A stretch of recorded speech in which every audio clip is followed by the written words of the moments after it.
Very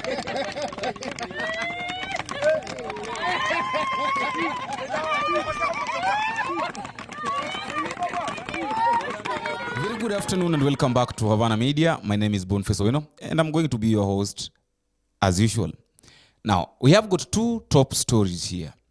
The first one is this story of Johnson Sakaja ordering the Kanjo of Nairobi County to arrest anybody that will be found recording videos publicly because he's claiming or he's saying that that one will be an obstruction of justice. And another story is about Peter Salasia, that is the member of parliament of Mumias East, blaming DIDMUS BARASA, saying that all the chaos that are happening in Western were brought up by DIDMUS BARASA. Now, before we go back or before we do that, I would just like to give you a moment to go to the subscription area. You click the subscribe button, you like, you share, and drop me a comment at the comment section. As I normally say, that feedback is normally the only key in any form of communication. And without forgetting to thank our supporters, those who are giving us your support and those who are making this channel active, I will not forget to say thank you very much. And may God bless you. Continue giving us your support and continue watching. And even if you're watching for the first time, please, you can also do the necessary to join our family by subscribing to Havana Media. Thank you very much.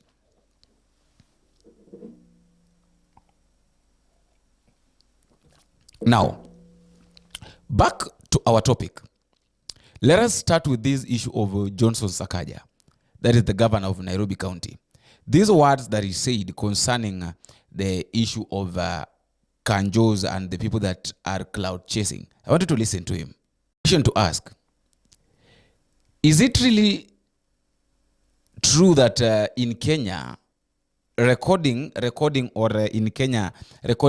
videos publicly is an obstruction of justice? Because I was watching at American policemen and I came to realize that American policemen walk with cameras everywhere they go. So that is my first question. Is recording in Kenya an obstruction of justice? Because when you say that is an obstruction of justice, and yet you're the same person who told the Kenyans that, who told people of Nairobi County that in case you see Kanjo doing something wrong, you record the video and send it to me.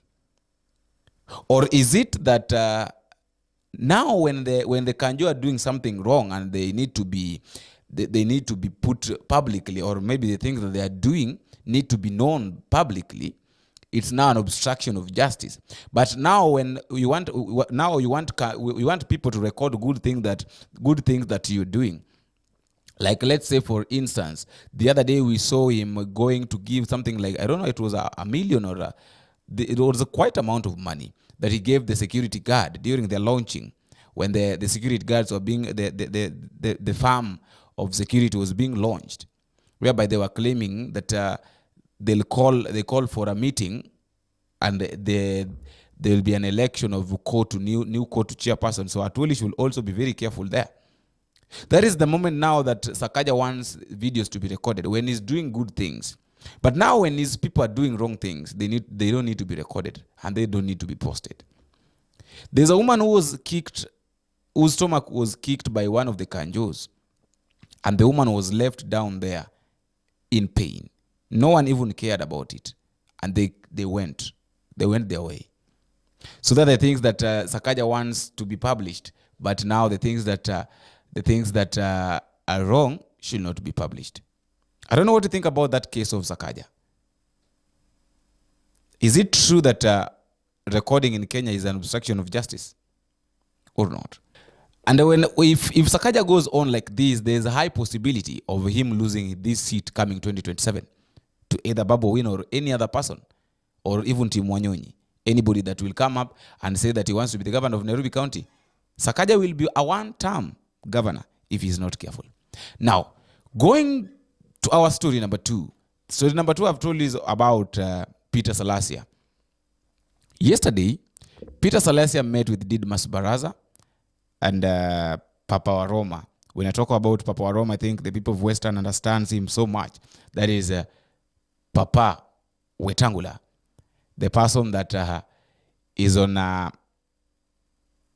the third in command, that is the Speaker of National Assembly, Moses Wetangula.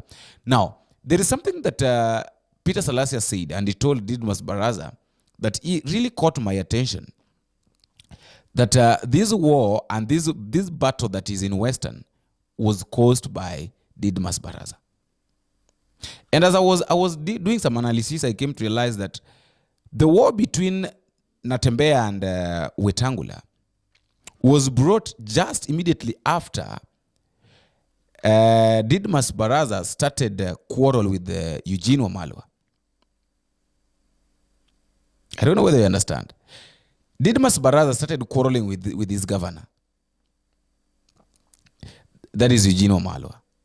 And then, all of a sudden, Natembeya also started quarreling with the Speaker of the National Assembly, that is Wetangula. So this is what Peter Salasia was saying, that he understands very well where the war began and who brought up the war. That the person who brought up the war was DIDMUS BARASA when he started fighting with the Eugene Wamalwa. And that is now what Natembeya saw and also took and decided, okay, if Natembeya, if Eugene Wamalwa is fighting with, if DIDMUS BARASA is fighting with Eugene Wamalwa and Eugene Wamalwa is silent, let me also find a weaker vessel that I can attack. So I think Peter Salasia had a point, and he's saying that the main thing is leaders should come together and work as a team to make sure that the people that elected them are in power. Nimesikia viongozi wengi wakisema mambo ya Luya unity ama unity ya viongozi. Mimi siamini mambo na unity ya viongozi. Mimi naamini kwa kitu kimoja. Naamini kiongozi ambaye ataheshimika ni ule kiongozi ambaye ataleta maendeleo kwa Waluya. Mwenye atabagei na alete maendeleo, huyo ndiye atakuwa kiongozi wa Waluya. Ndio mimi nataka niwaulize viongozi wetu kwa heshima kubwa. Mkienda huko, it should not be about the position. It should not be about the selfish interest. It should be about the development kwa ule mwananchi wa kawaida. And even these people, hawatakuambia tunifuate, au wenyewe watafuata hiyo na watakufuata. Si ndio? Sasa mimi nataka niseme hivi, hata ile kelele ambayo imekuwa huko katika huko Trans Nzoia, hiyo kelele kidogo sana. Mimi naweza solve hiyo kelele, na mimi naweza solve hiyo. Kwa sababu secret iko kimali moja. Na najua penye shida inatokelezea. Na mwenye shida ako hapa. Niseme. Mwenye shida ni DIDMUS huyu. Unajua DIDMUS, msikiza vizuri, si ndio? Unajua huyu DIDMUS, unajua kila mtu ako kwa nyumba yake, si ndio? Sasa huyu Natembeya anasikianga DIDMUS akitusi Eugene na anasema pia kuja anza kuchokoza Papa Roma. Sasa mimi nataka niulize wewe DIDMUS, wachana na Eugene, wachana yeye afanye mambo yake. Wewe nayo sasa tafuta governor yako ili ya kwamba speaker wetu asisumbuliwe. DIDMUS, umesikia kitu nimesema?